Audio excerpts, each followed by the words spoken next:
Karoline Leavitt, who serves as Donald Trump's press secretary, recently delivered an answer about Trump's cryptocurrency dealings that goes beyond ordinary political spin. Her response represents an extraordinary attempt to reshape reality itself. The most glaring issue with her claims starts with a fundamental fact. Unlike virtually every president before him, Trump maintained ownership of his business empire throughout his presidency, creating unprecedented conflicts of interest. According to research by Crew, Trump visited his own properties over 3,400 times while serving as president, effectively creating a system where taxpayer dollars flowed into his businesses. Government officials, including those tasked with protecting him, stayed at these properties at remarkable expense. The Washington Post uncovered that Trump's company billed the Secret Service as much as $1,185 per night for rooms. This wasn't a president losing money for public service. This was establishing a direct financial pipeline from the U.S. Treasury straight into Trump's personal accounts. Once Trump became president, his properties suddenly became extraordinarily popular with foreign officials and corporate representatives seeking favorable treatment. Consider the Saudi government booking 500 rooms at Trump's Washington hotel, or T-Mobile executives spending nearly $200,000 at the same location while seeking approval for a corporate merger.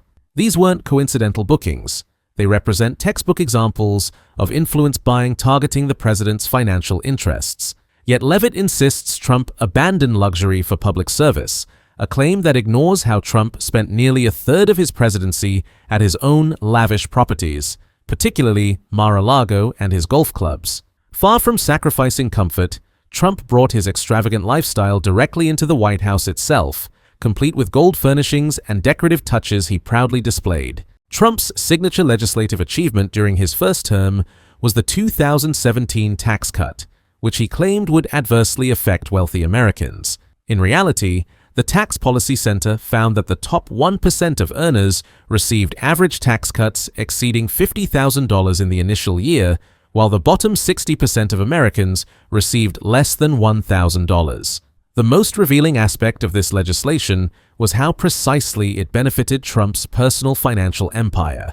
The tax law strategically included a 20% deduction specifically for pass-through businesses, exactly the corporate structure employed throughout the Trump organization. According to analysis from the Center for American Progress, this single provision potentially saved Trump and his family between $20 million and $40 million annually. This remarkable coincidence channeled massive financial benefits directly to Trump's company through legislation he personally championed. The estate tax modifications proved equally self-serving. The 2017 tax law doubled the estate tax exemption from $5.5 million to $11 million per individual. For someone with Trump's declared wealth, this change represented potential savings worth hundreds of millions of dollars for his heirs. Most Americans watching could only dream of accumulating enough assets to benefit from such a provision, highlighting how narrowly targeted this benefit was. Perhaps most telling was the bill's treatment of the Alternative Minimum Tax, AMT. The legislation eliminated the AMT for corporations and substantially weakened it for individuals. According to leaked tax returns from 2005, the AMT had previously forced Trump to pay an additional $31 million in taxes that year. Without this provision, his tax obligation would have totaled just $5.3 million. Trump effectively eliminated the very tax mechanism that had personally cost him millions, all while claiming the bill wouldn't benefit people like himself. Trump's pursuit of presidential power served another critical purpose: protection from legal consequences. Following his first term, Trump faced an unprecedented 91 felony charges across 4 separate legal cases.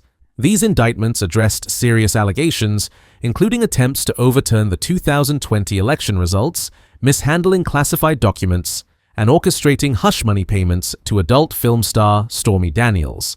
By reclaiming the presidency, Trump effectively suspended most of these legal proceedings, the very benefit Karoline Leavitt claims he doesn't receive from holding office. Trump's approach goes beyond simply avoiding prosecution. He has strategically appointed personal loyalists and attorneys to key Department of Justice positions.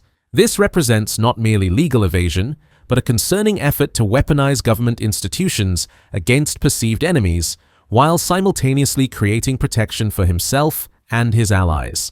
This transformation of Justice Department leadership demonstrates how the presidency serves his personal interests.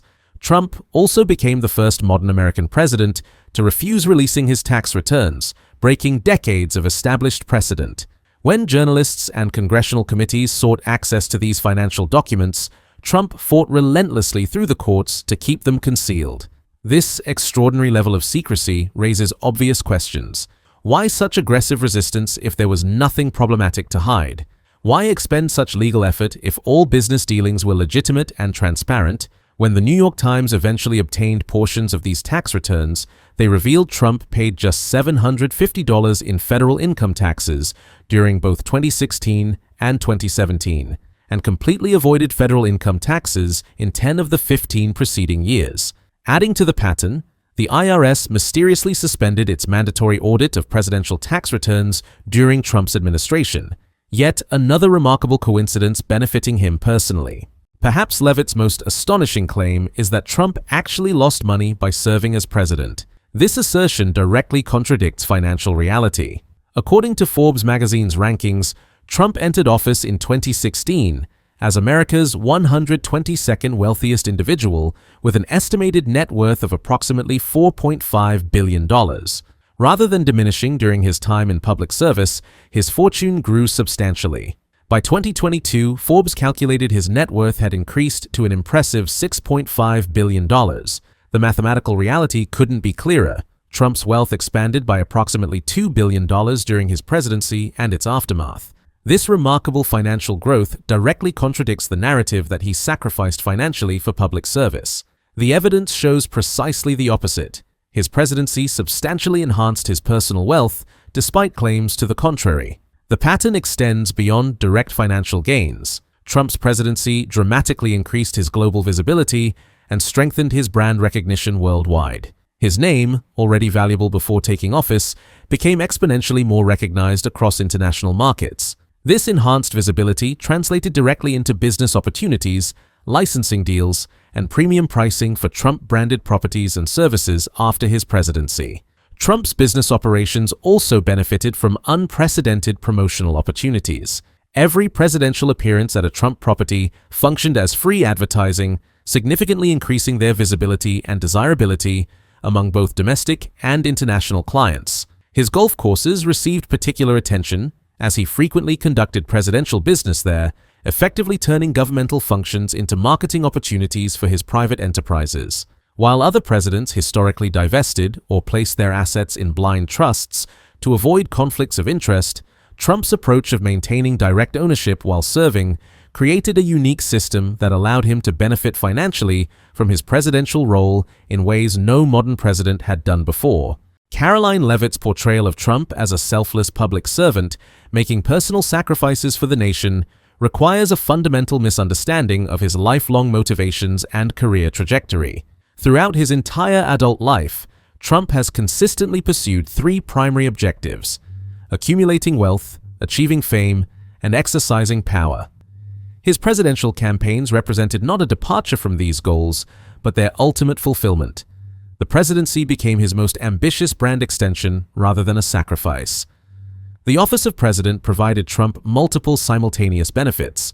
It significantly enhanced his wealth through both direct and indirect means. It shielded him from mounting legal challenges that threatened his empire, and it fed his well-documented desire for public adoration and influence on an unprecedented scale. Far from requiring sacrifice, the presidency delivered precisely what Trump had always pursued throughout his business career, just on a grander stage. When Levitt stands confidently at the White House podium, insisting that Trump would never act for personal benefit, she isn't merely spinning facts or offering alternative interpretations. She's deliberately distorting reality. This calculated misrepresentation assumes the American public lacks either the intelligence or the energy to recognize such blatant falsehoods. It represents a cynical belief that citizens will either fail to notice or simply not care about the contradiction between rhetoric and documented reality. The next time Trump representatives attempt to paint him as an altruistic figure who sacrificed personal fortune for national service, remember they aren't merely bending truth, they're actively fracturing it. This level of misrepresentation counts on public apathy or exhaustion with fact-checking. However, Documented evidence remains clear, regardless of how aggressively it's denied from official platforms. The factual record speaks for itself, revealing a presidency that consistently advanced Trump's personal interests alongside, or often ahead of, national priorities.